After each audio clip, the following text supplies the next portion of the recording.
Es parādīšu, kā ar dažiem klikšķiem pārveidot vienu bildi citā.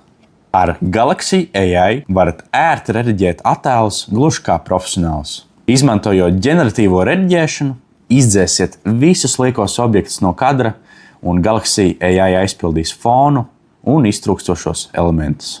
Atrodam galerijā bildi, kuru mēs vēlamies rediģēt.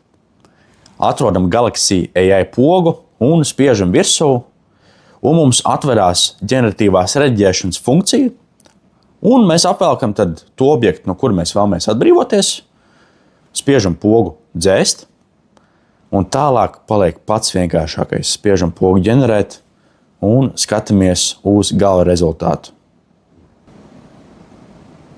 kas, manuprāt, ir ļoti iespaidīgs, un mēs saglabājam šo attēlu kā kopiju.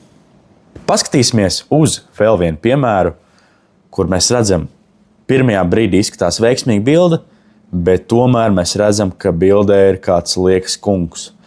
Ko mēs darām? Spiežam Galaxy AI pogu, pielākam to zonu, kuru mēs vēlamies rediģēt, apvelkam to objektu, kuru mēs vēlamies izdzēst, un tālāk ļaujam mākslīgajam intelektam darīt maģiju, izdzēšam šo objektu un spiežam pogu ģenerēt. Un šeit mēs arī redzam rezultātu pirms un pēc. Pirms un pēc.